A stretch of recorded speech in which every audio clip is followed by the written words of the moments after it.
그걸 우리가 어떻게 할 수 있는지 한번 연구를 해보자. 100년 후, 200년 후, 그것도 안 되면 300년 후가 되더라도 우리 후손들한테는 정말 아름다운 도시를 넘겨줄 수 있겠다.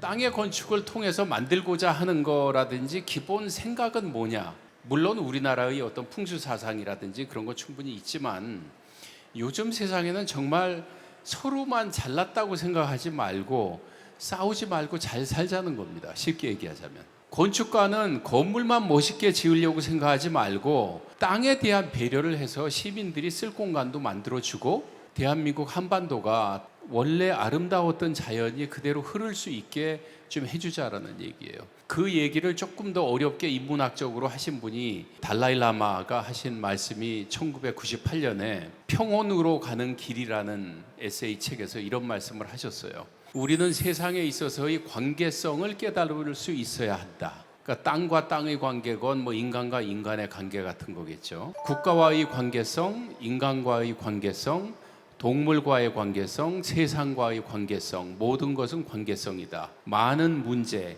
특히 모든 인간사의 문제들이 이러한 관계성에 대한 인지의 부족에서 기인한다고 느낀다.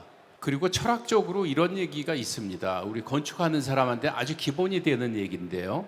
인간은 그와 함께 환경과 더불어 자신을 찾고 자신의 위치를 확인해 줄 수 있을 때 거주할 수 있다. 거주라는 말이 이제 영어나 서양어에는 많이 있는데요. 마음이 좀 안착이 되고 내 고향을 떠나왔는데 자꾸 아른아른 거리는 거기가 고향인 거죠. 땅에 대한 고려를 그럼 어떻게 할 것이냐? 구체적으로 들어보자. 그래서 땅이 생태적으로 정말 건강한 땅, 풀도 자라고 나무도 자라고 나비도 날라오고 새도 날라오고 하는, 그 다음에 이 지형을 이렇게 아파트 지면 이렇게 깎아지듯이 잘라버리잖아요.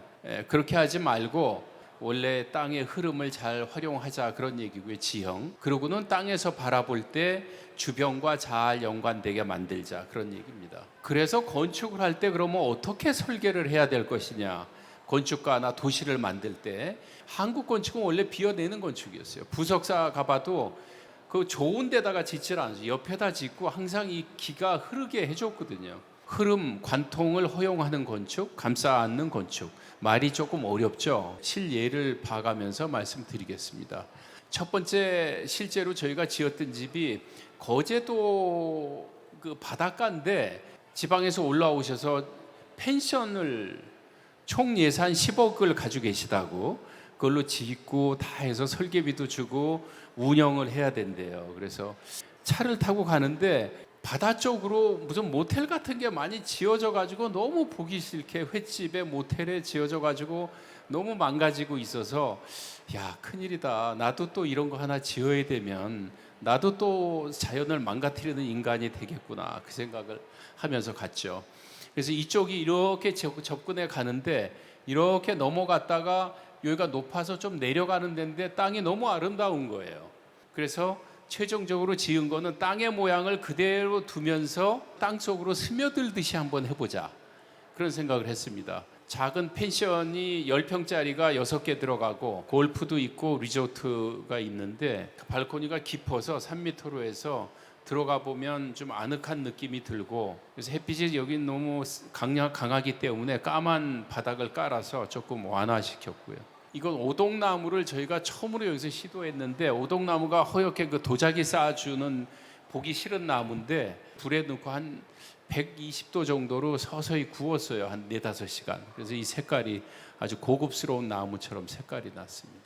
한 번은 연락이 왔어요. 새만금에다가 뭘 지어달래요. 그래서 난 새만금 안 합니다. 그랬더니 군산시나 여길 위해서 도서관을 지어서 기증을 하는 좋은 뜻으로 하는 거니까 꼭 좀 해달라. 그래서 내려가 봤더니 정말 황량하더라고요. 거기 망가진 땅을 우리 내려가서 같이 우리가 사진 찍은 겁니다. 거기서도 풀은 자라고 있더라고요. 그래서 그러면 우리가 여기를 좀 생태를 연구해 가지고 어떻게 다시 생태계를 살릴 수 있는지, 땅을 어떻게 다시 살려서 정말 땅처럼 만들 수 있는지 실험하는 프로젝트를 하게 허락을 해준다 했다면 하겠다.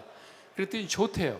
그래서 우리가 씨앗을 심다라고 제목을 붙였어요. 씨드라고 이름을 붙여서 거기서 다시 어떻게 망가진 땅이 다시 어떻게 살아날 수 있는가 그걸 만들어 보겠다. 그래서 그쪽에 여러 교수님들도 만나고 여러 가지 실험을 하면서 소금물이 올라오고 하면서 어떻게 땅이 복원되고 살게 하고 그게 또 씨앗이 날아가 가지고 다른 데 땅까지 퍼지고 하게 할 수 있는지를 지금 연구를 했습니다. 그래서 지금 땅의 흐름을 이 풀들이 타고 올라가고 자연스럽게 자라고 하는 그런 것들을 지금 연구해서 설계가 마무리 단계에 있는 그런 프로젝트입니다. 안에 도서관이 지어지고 큰 마당과 중정들을 두고 바람이 통하고 빛이 통하고 하는 그런 공간으로 물도 재활용해서 다시 쓰는데 그걸 아이들이 좀 체험해 볼 수 있게 거기까지 저희가 설계를 하고 있고 짓고 있고 한 거를 설명드렸고요. 땅의 건축이라고.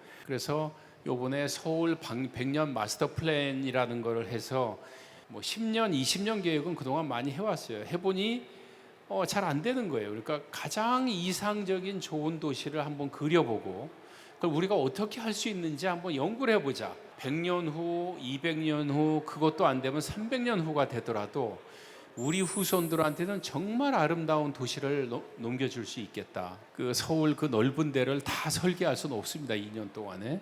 하지만 몇 개의 타입을 정해가지고 강변북로나 올림픽대로를 덮는다면 어떻게 덮을 거며 그 찻길에서는 어떻게 튀어가지고 바람이 통하고 또 강에는 지금은 차만 다니는 다리밖에 없는데 차가 다니는 다리가 아니고 사람들이 걸어가는 공원, 뉴욕에 있는 그 정말 부러운 그 큰 공원, 그 정도 크기가 여러 개가 들어갈 수 있죠. 이미 외국에서는 이 도로가 있는데 위로 해서 이렇게 녹색 공원을 만들고 도로가 밑에 있죠.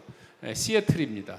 지어지진 않았으나 이런 찻길 옆으로 녹색 도로를 둬서 사람들이 다니기 좋고 편의시설도 있고 화장실도 있고 가게도 있고 카페도 있고 전시관도 있고 그런 거를 만들 수 있겠다. 서울 시내를 거의 이렇게 녹색길로 공원으로 걸어갈 수 있는 그런 도시를 만들자. 녹색으로 연결된 그런 내용입니다.